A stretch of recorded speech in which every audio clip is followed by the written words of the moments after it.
Ladies and gentlemen, welcome back to the channel here. We have a pretty big show today. A lot of news is coming out. It is Monday after all, so we have a lot of news, a lot of court cases, a lot of Trump and whatever he's doing at the White House with 50 billion actions per day. That man takes more action than Tom Cruise. Just action after action, mission impossible.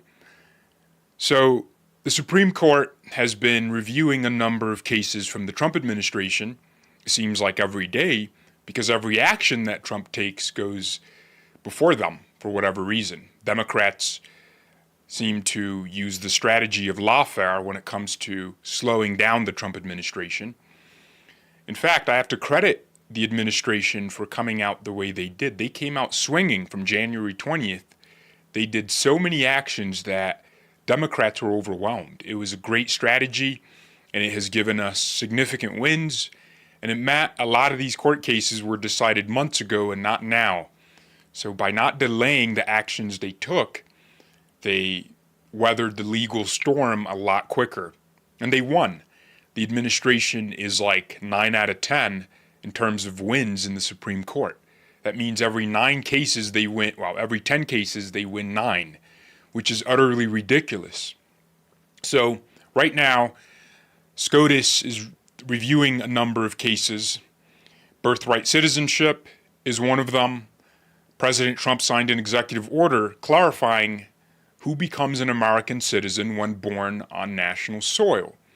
And if the parents who give birth to a kid, the mothers who give birth, the fathers who delivered the load to allow the kid, if they have no legal nexus in the United States, then their kids don't become citizens. This is to eradicate the fraud that has been occurring for years. Someone recently visited the White House, one of the biggest superstars in the world, Cristiano Ronaldo.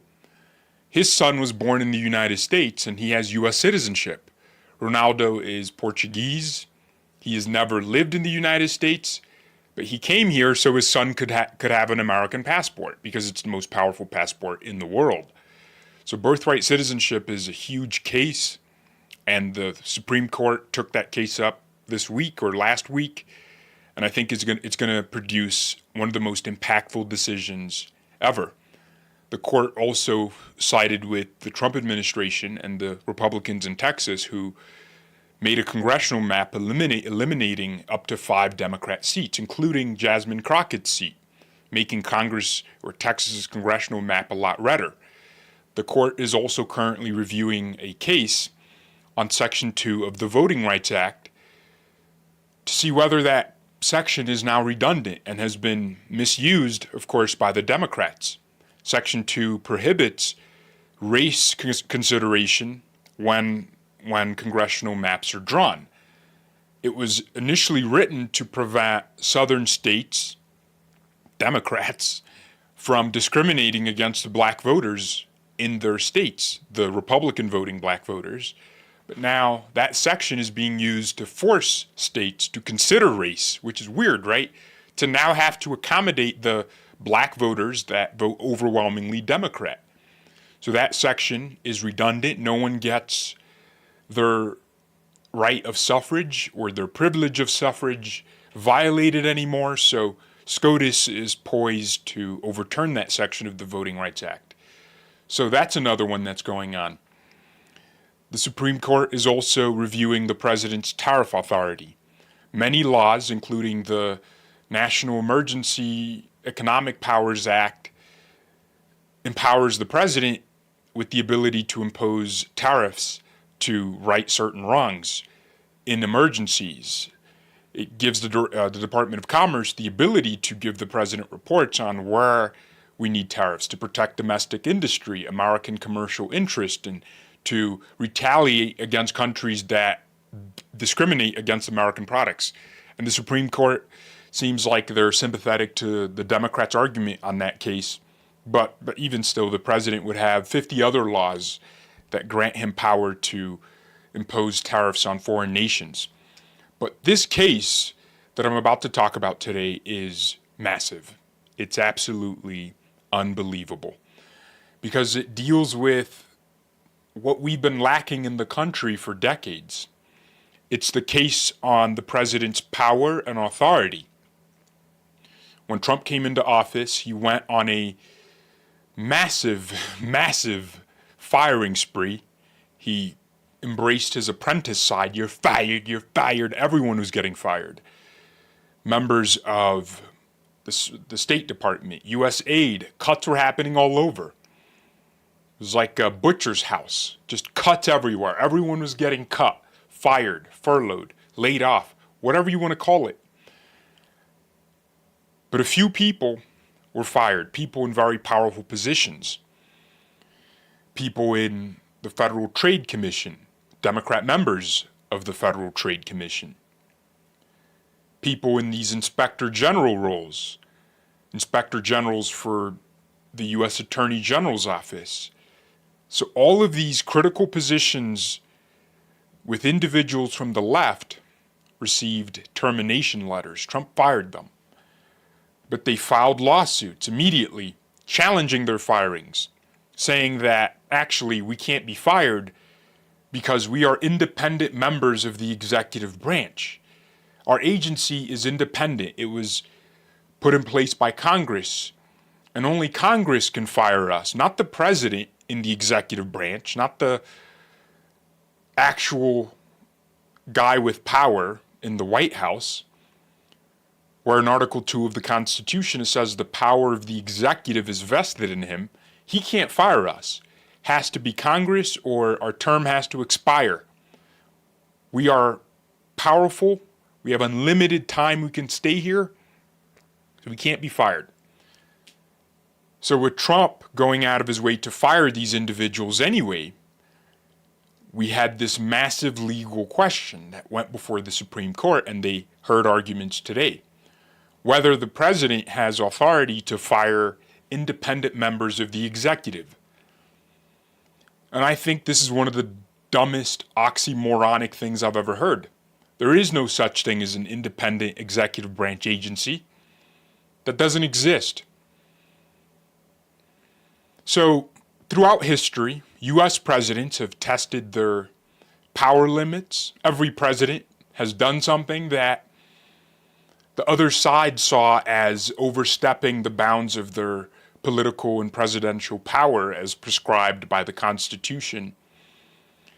Presidents have clearly enumerated responsibilities and authorities, and some of those powers are very broad, such as tariffs. It's a very broad power.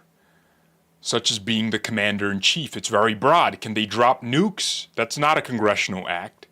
It's at the president's discretion. It's a broad power that he has, among many other powers.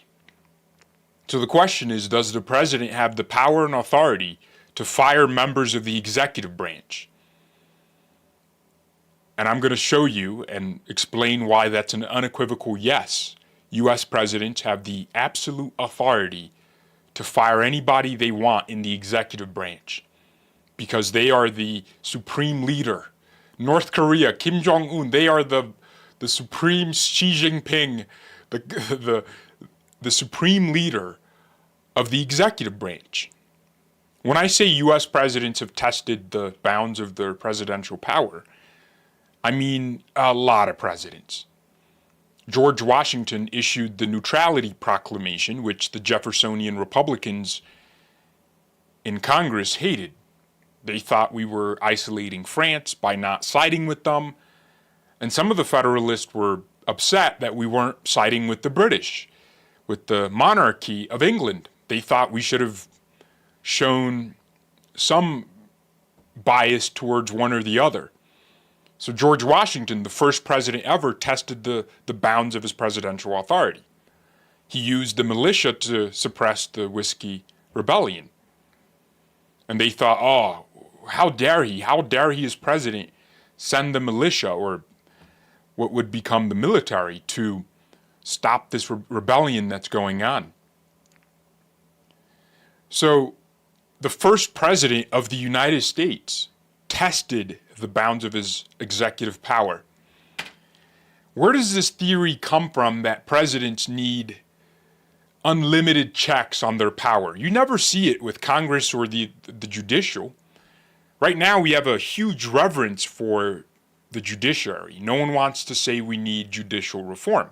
When the left says it, they say we need to pack the courts and make them more activist.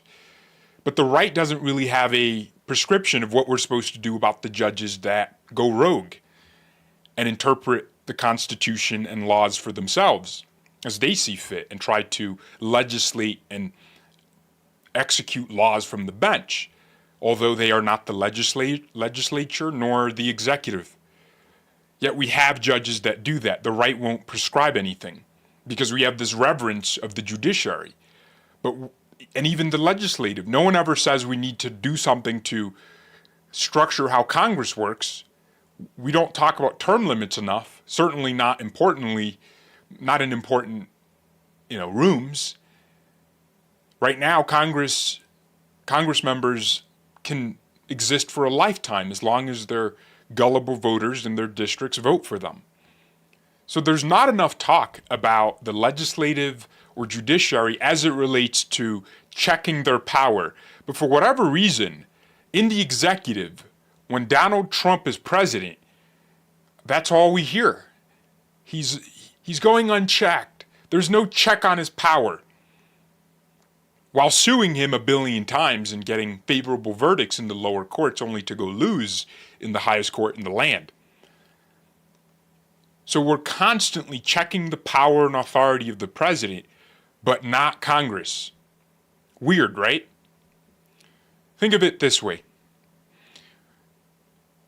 They always talk about democracy and how when the president does certain things, it undermines democracy. It undermines what the people want, what the majority want, but they conveniently leave out the fact that the United States is not a democracy. It's never been a democracy. We've never elected, well, except members of Congress and state positions, but nationally, presidentially, we don't elect people by majority vote. The president is the most voted on office in the land, and he can win it without a majority of the people. We vote for the president with an electoral college system, which initially, by the way, wasn't even voted on by a popular vote. George Washington was unanimously voted on by the electors from the different states. John Adams, in his election, some state legislatures appointed their own electors. And in some states they held elections, but it wasn't until really much after that we had a national vote for presidents. And when we did vote, when the early Americans voted, it wasn't all Americans. It was white landowners. So even if you were white and a man, you had to own land. You had to have some stake in the game, right? So we were never a true democracy. So the president, Trump is undermining our democracy line is a complete hoax. It's a lie. The president has never been, elected by a majority. And so the way he interacts with his authority cannot undermine democracy itself because it's not democratic. This country is a republic. If we can keep it, that's according to Benjamin Franklin when he was asked, are we a democracy or a republic? It's a republic, a constitutional republic with a Bill of Rights that recognizes the government's limitations and establishes that our rights come from God, not government. And the government's job is to use its responsibilities and duties as outlined, enumerated in the Constitution, to protect those God-given rights. That's the difference. So Democrats constantly saying it's a democracy, and they point to Thomas Jefferson. They always bring Jefferson up when talking about how Trump is undermining democracy, because Jefferson was a Democrat he believed in democracy, right? That's, he doesn't probably have any real beliefs that overlap or align with the modern day Democrat Party, because they want to expand the power of the government. But Jefferson believed in a stronger representation of the people's voice. That's why he supported the French Revolution. He felt that the people of France were rising up, and it was our duty and our responsibility to support the French. So in that way, Thomas Jefferson was a Democrat. But what's hilarious is it was Thomas Jefferson, when he became the third president of the country, who arguably expanded executive power. So they used Jefferson as he was a real true Democrat who believed in democracy and the people's voice. But Jefferson went around the system to purchase Louisiana from Napoleon Bonaparte without congressional approval, because he knew even back then Congress was slow and skeptical, as they've always been. If he had to get anything done in his negotiations with Napoleon, he couldn't wait on Congress to create a mechanism to purchase territory. He had to go out of his way and create a system to get it done. And we wouldn't have half the country if he didn't do that. So the top guy when it comes to the people's voice went around the people's representatives to get something done. Thomas Jefferson. Andrew Jackson obliterated the Second National Bank of the United States. And they thought, oh my gosh, this guy's the worst. He's abusing presidential authority. He's vetoing everything. Abraham Lincoln suspended habeas corpus. He blockaded trade from the southern states, from southern ports, without congressional approval. Countless presidents have deployed the military into the interior to enforce civil law. How would any of that have happened if the presidents at that time did not use the wisdom given to them by God? Because I really believe, John Adams really cooked when he prayed to God that whoever took the office of president would exercise some level of wisdom. We've had really bad presidents, but we have not had a president that just truly eradicated the country. We almost did, Joe Biden, but thankfully the auto pen saved us. It didn't go far enough, right? Speaking of Biden, where were these Democrats when Biden used executive power, not a congressionally appropriated means of doing it, but just his unilateral office, the auto pen really, not Biden, to forgive student loans, to create a program to use taxpayers' money to just eradicate debt that was owed by students? Where was that complaint about the system, about a presidential abuse of the executive power? But it's when Donald Trump wants to do something important, like fire members in the executive. They call these agencies independent, but what are they independent of? Of Congress? Of the judiciary? Of the executive? That would make them a fourth branch of government. If they were independent of the executive, it would mean they had to be attached to some other branch to keep this a three-branch system of government. But if they're independent of the executive as an agency, then that means they answer to nobody. Do they answer to Congress? Congress can't even agree on anything. You know why Congress gave the power to conduct kinetic strikes on terrorist organizations to the president? Why that power has been used by every president since that came into place? It's because Congress knows Congress wouldn't agree on anything.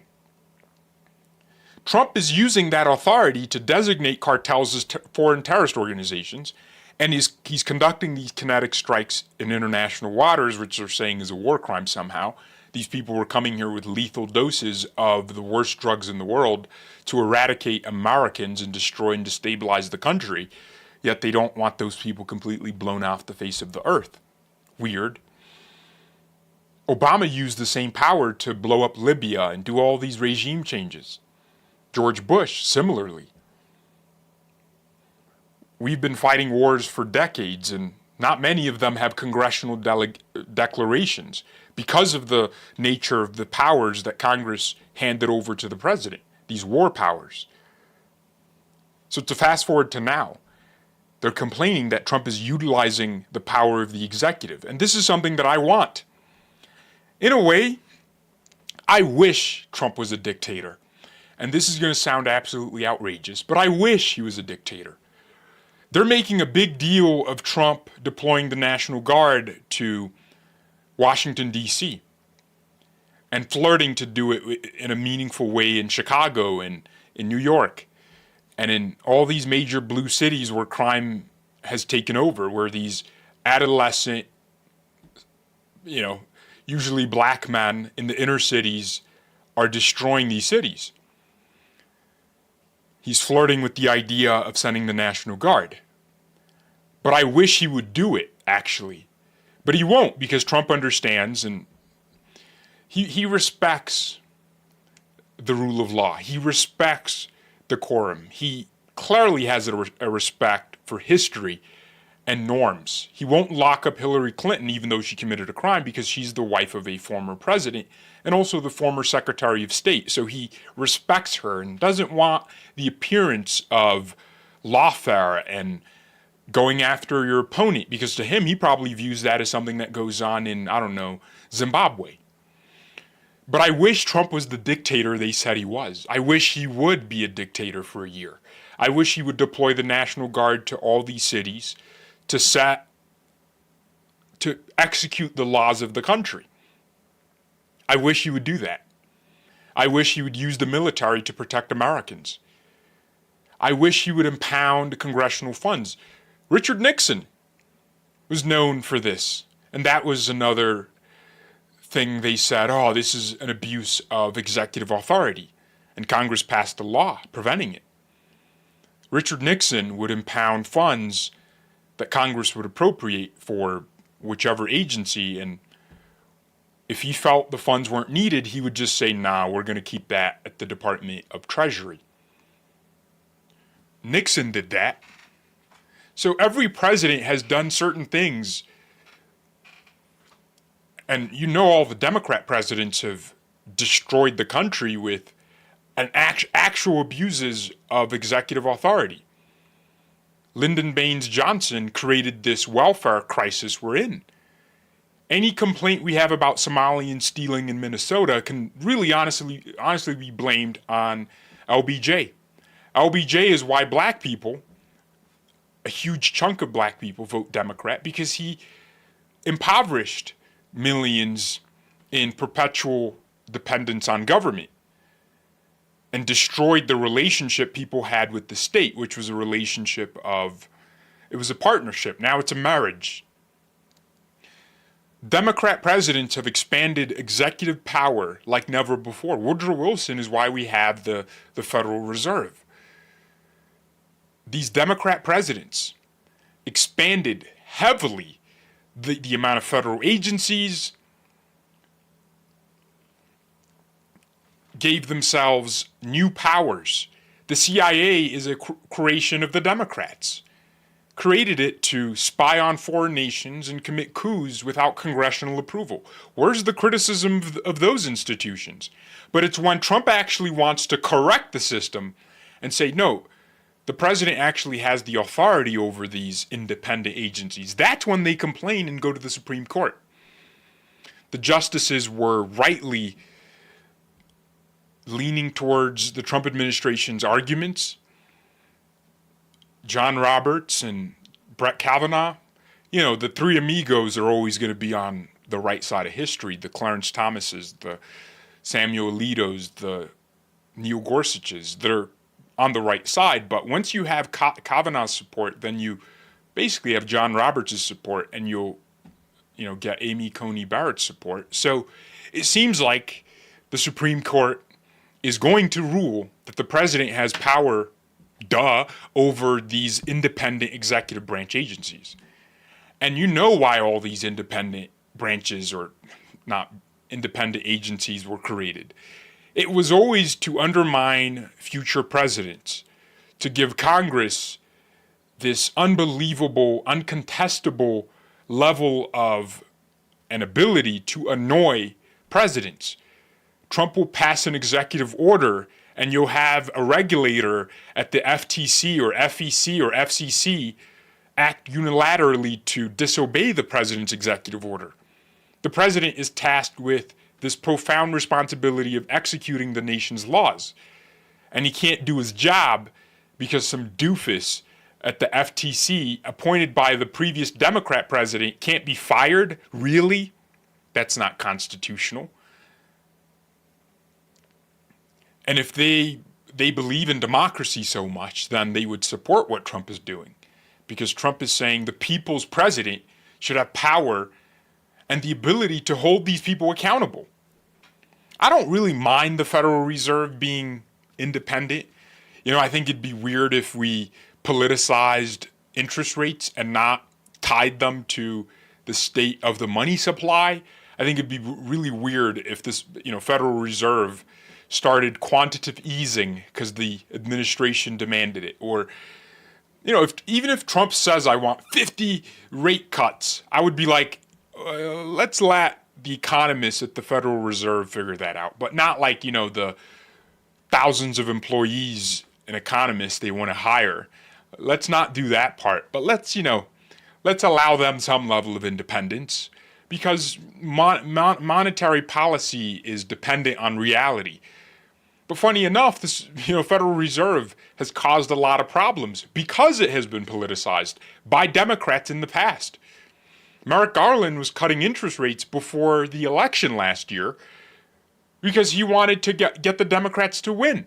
He wanted to stimulate the economy before the election. Not Merrick Garland, sorry. Jerome Powell. I think I said Merrick Garland. Garland was the Attorney General, who in a nightmare universe would have been in the Supreme Court were it not for Mitch McConnell. I can't believe I'm praising Mitch McConnell, but if he didn't do what he did to filibuster the nomination of Merrick Garland, Trump would not have been able to appoint 3 justices to the Supreme Court. So what is it about the office of president that the Democrats hate so much? Do they want the country to be run as a committee? The whole point of the Constitution is that it differed from the Articles of Confederation, which gave Congress all kinds of power, but not enough, actually. Congress couldn't tax to raise revenues for the government. There couldn't be a military. So the Articles of Confederation made a very weak central government, but gave almost all the powers that it delegated, if any at all, to the Congress. It said the Senate and House are more important than the presidency. So the Constitution was a correction of that logic, because there was a realization that the executive office needs powers and actual authority. It can't just have responsibilities without the authority and power to enact those responsibilities.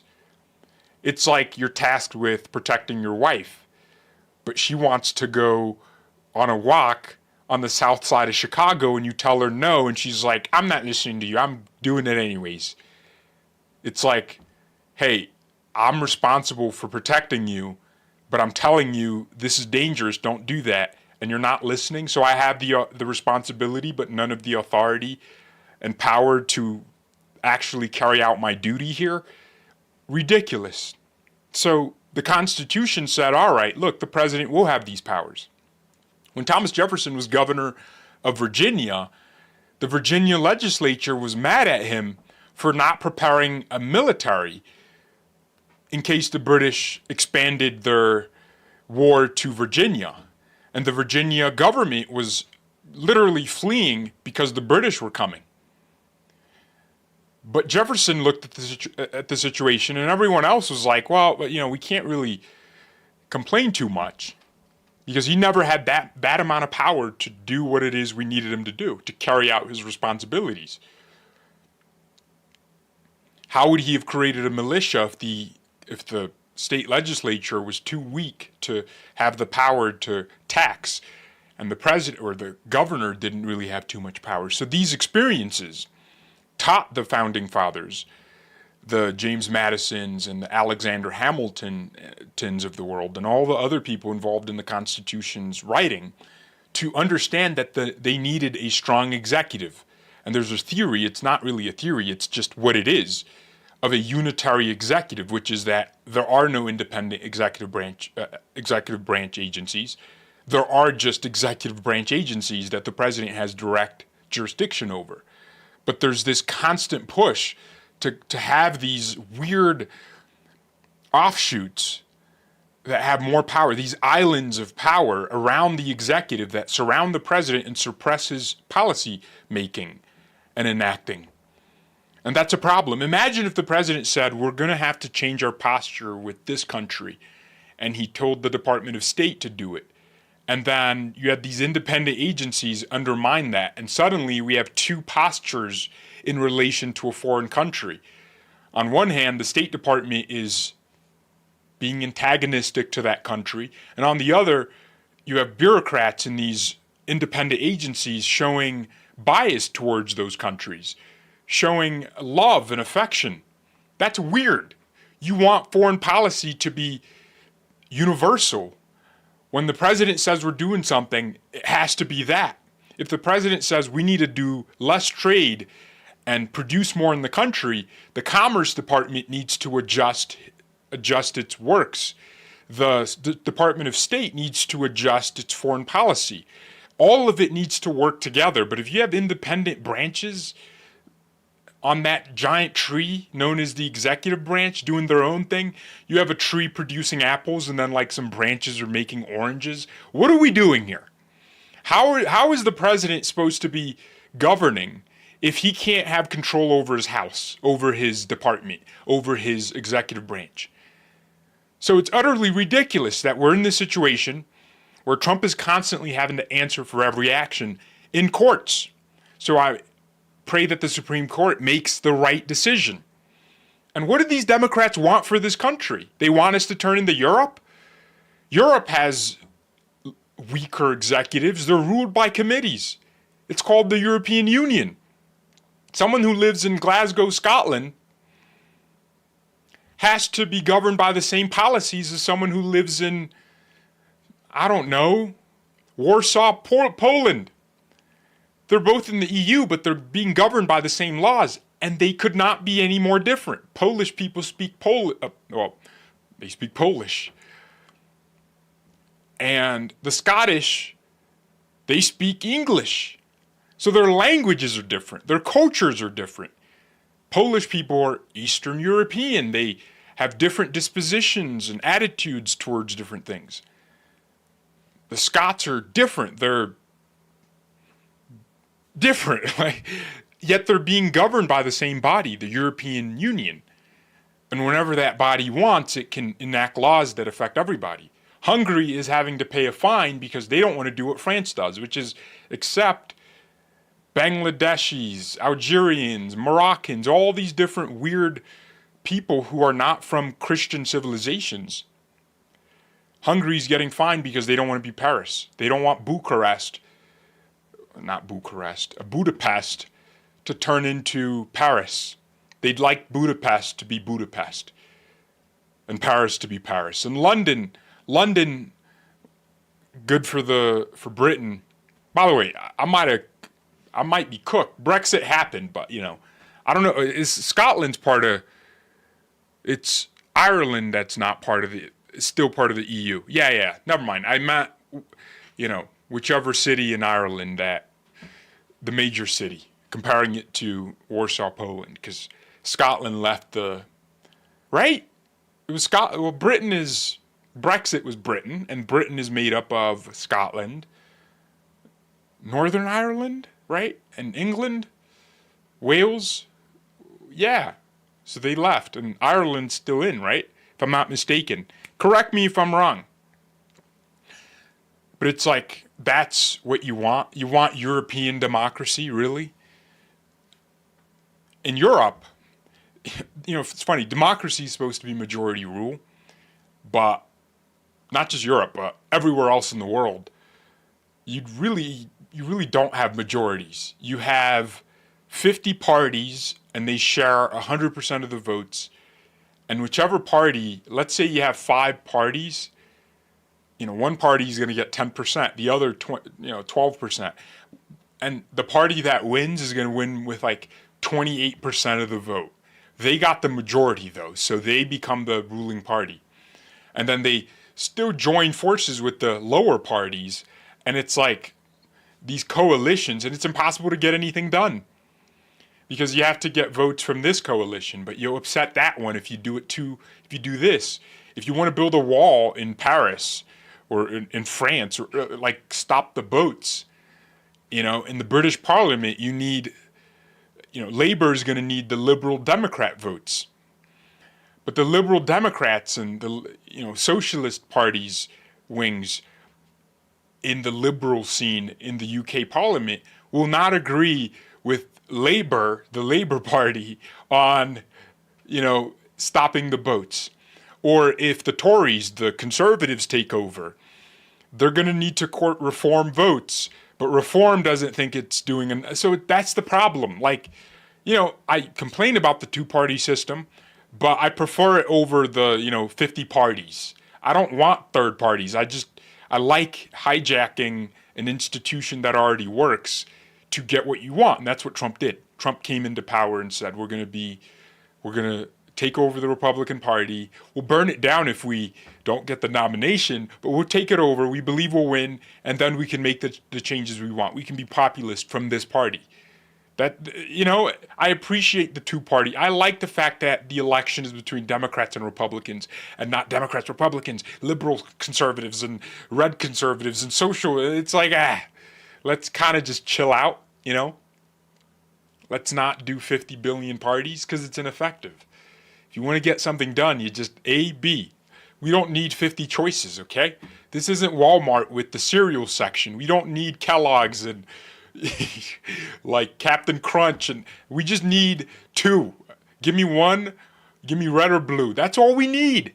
And that's always been the case. It was the Federalists versus the Jeffersonian Republicans. Then it was the Democrats and Republicans. Then it's the same thing now. Like, we don't need that many. So the country here is so different from the rest. And what makes this country so powerful and so able to succeed is the system. It's the fact that the president has power. Like, that's the point. The president is the head of government. He lives in the White House, and it's cool. He's supposed to be the most important president in the world. He's supposed to have power to fire people in the executive branch. That's the point. Unbelievable.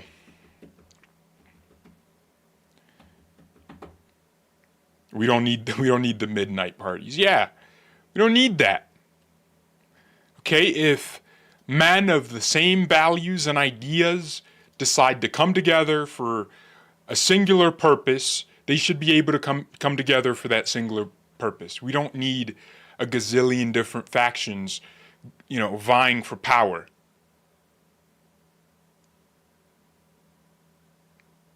So I like that the Supreme Court is going in this direction.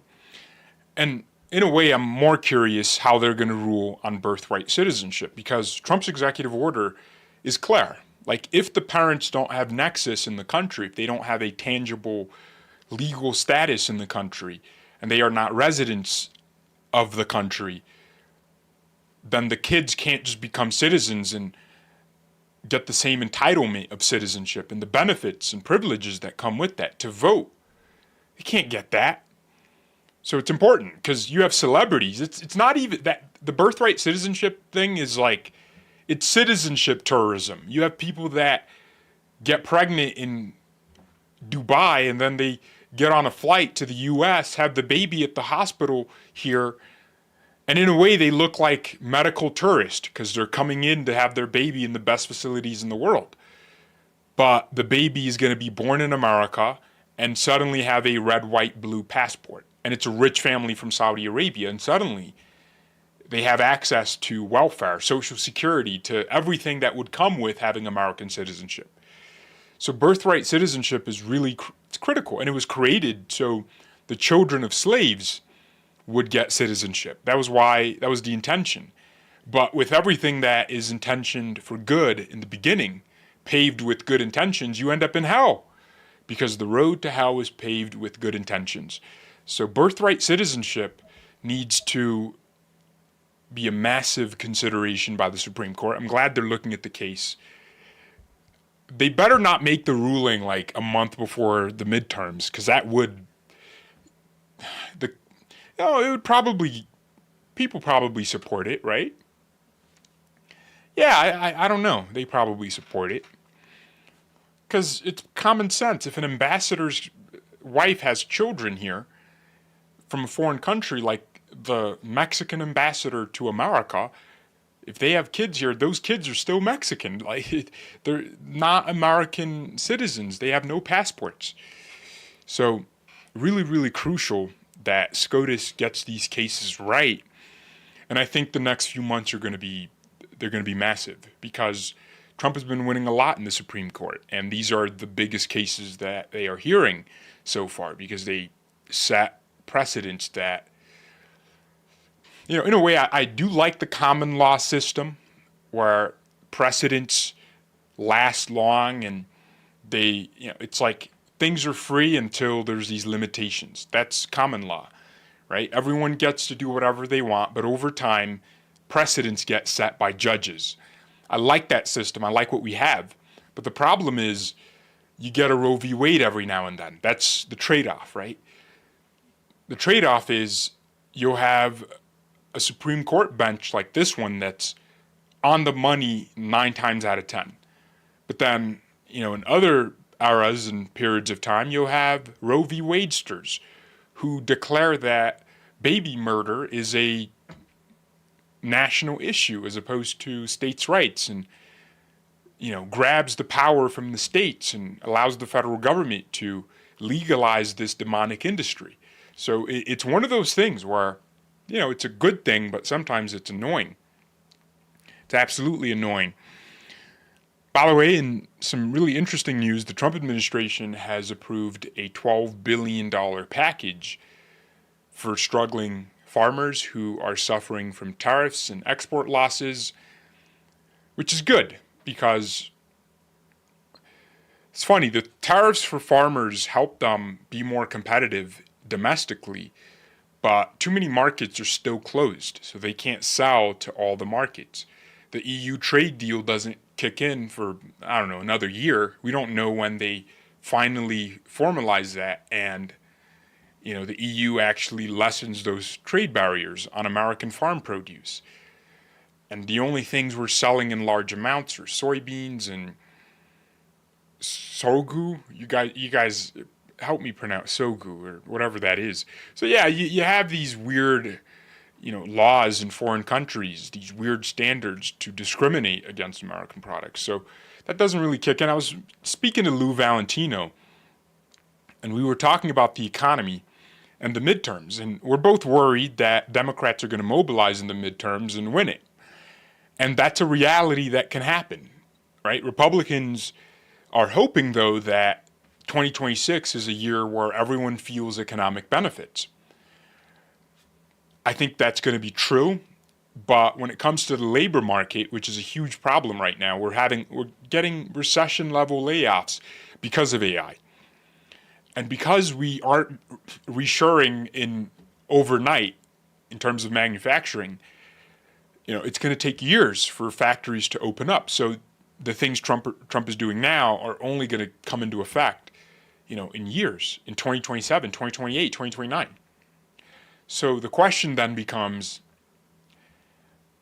would Democrats win the midterms, but then the economic triumph that follows after the midterms from the manufacturing return, will that then fuel the next Republican president to victory? Because 2028 is going to be vastly different from 2026. 2026 is a midterm election, and people are still kind of thinking about the economy, but now they're starting to see wins. Gas prices are down. I'm in Colorado. We're seeing $1.70 at some pumps.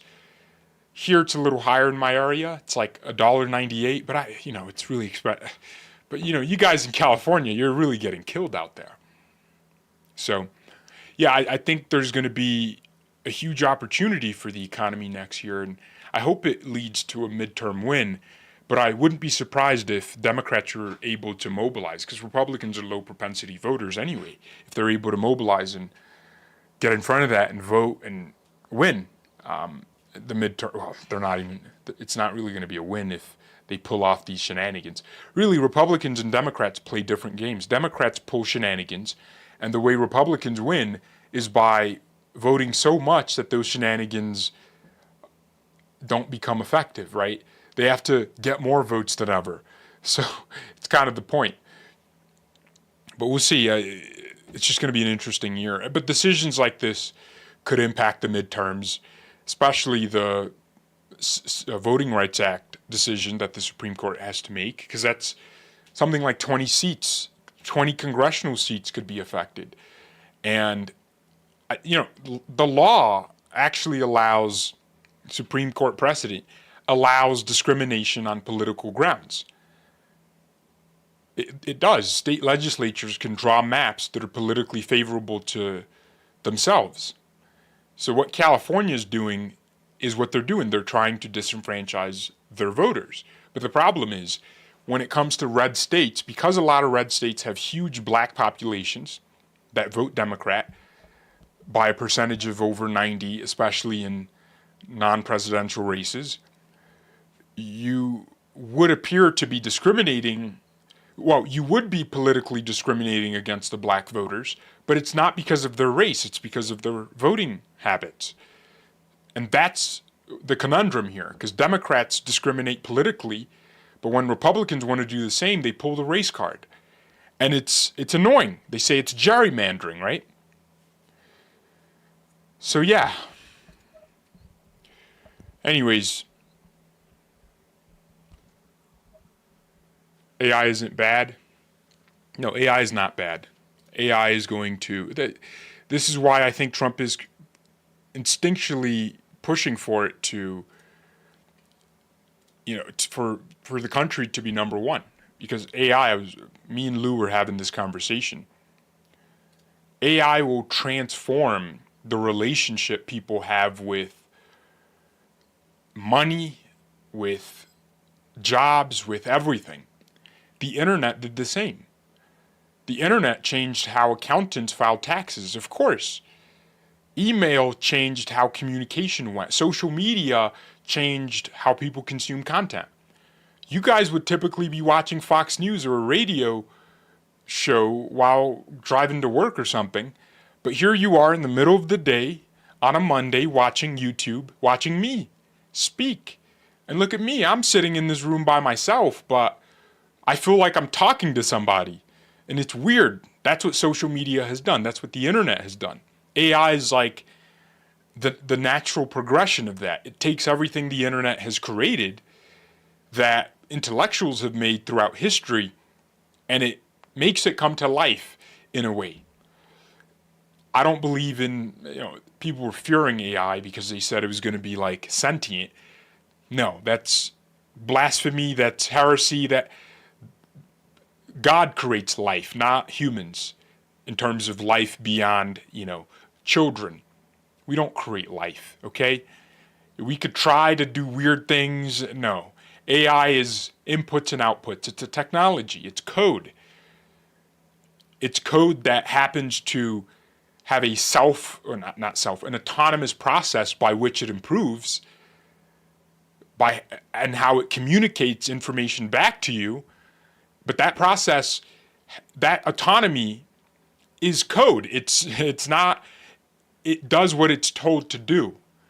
There's no such thing as robots. I mean, the movies, the fear porn has been crazy. The movies have gotten every person just scared of technology, robotics. Robotics is already all over the place. Your phone is a robot. Your phone is a mechanical machine that does things based on the inputs you give it. That's what a robot is. It's a different kind of robotics.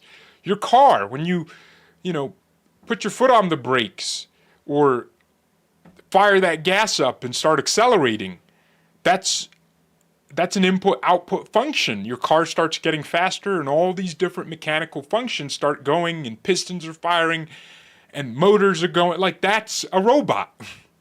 Everything you see that is technological is a robot. But the problem is the robot has no autonomy. It's, if I don't, do something to this phone, like if I don't move my finger a specific way, it doesn't do what I need it to do.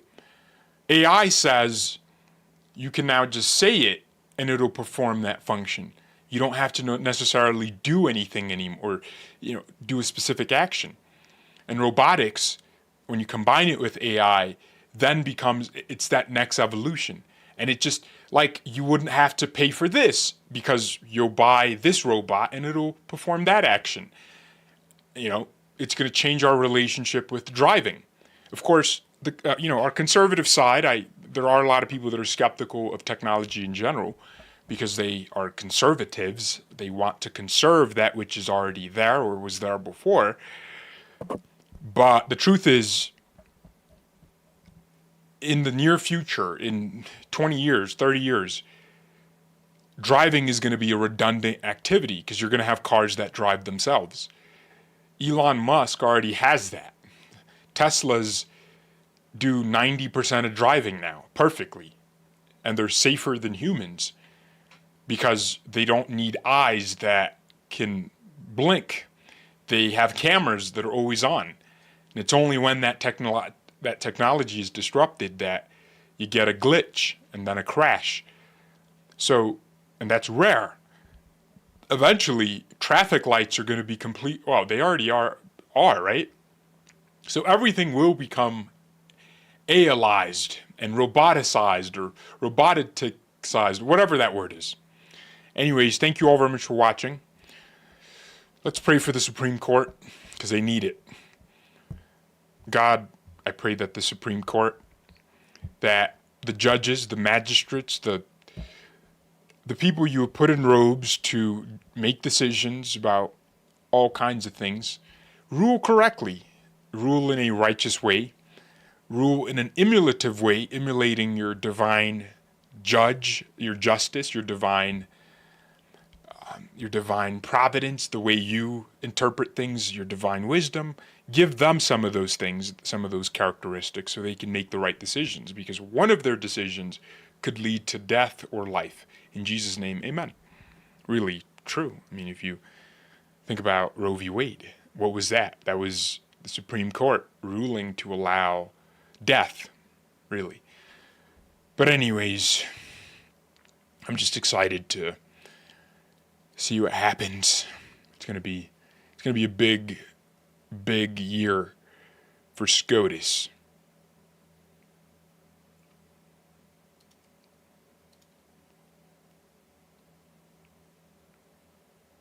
Lucifer and AI, okay. The devil doesn't create anything, okay? People that believe Satan created AI. The devil only steals, kills, and destroys. Invention is a God thing. Humans invent because of divine inspiration. And some humans invent better than others. Some humans, like sub-Saharan Africa, didn't have to invent because the conditions were so favorable. And some humans were in cold conditions all the time, and they needed those things. Needed freezers, and so industrialization came from there. But yeah, human beings in general, though, are inspired by divine providence to make things. Hey, did Trump just add an additional tariff on Mexico if they refuse to release the water? This guy and tariffs. You're getting tariffed.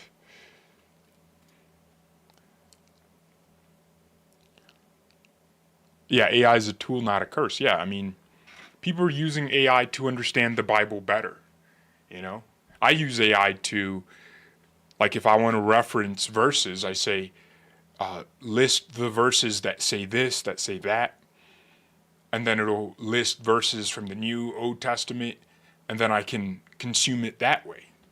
Can you do that now? I guess you can open your Bible, but Now you have something that can, you can open your Bible, and you'd have to remember, first of all, not everyone has that gift. I don't remember verses. I don't remember scripture that way. As in, I read it and I know exactly what it says, but if you ask me, where is that exactly? I can only, John 3:16, like we all know that one, but Psalms 91, Psalms 23, the Lord is my, you remember the basics, but you can't pinpoint, like I don't know exactly which verse God told Moses to go free his people. I can't, but I can go, hey, give me a chronological list of the verses where God did that in the Bible. And it just pulls the verses. And if I don't like the translation, I'll say, give this to me in King James or New King James or International. Like, it makes everyone's life easier. That's how I use it. People use it to think for themselves. People use AI to have the AI give them answers. You should use the AI to help you get to the answers. That's how you have to have that relationship with it. AI is going to put all religions. Okay, well, AI is an industry. It's not a one thing, right? There's Grok by xAI. There's ChatGPT. There's Gemini. Like, which chatbot is going to bring all the religions together? Because so far you have competition. You have DeepSeek from China. You have Alibaba creating their own AI. You have Meta AI. And then you have Truth AI and Perplexity that's partnering. It's like it's a technology that exists that different players are involved in. If one AI says something, another AI might say another. But it's the free market that will make that decision on which model works best, which model is closer to the truth. And that truth can only be determined by human intelligence. But anyways, I'm gonna disappear. Someone said so innocent. Okay. All right. Bye.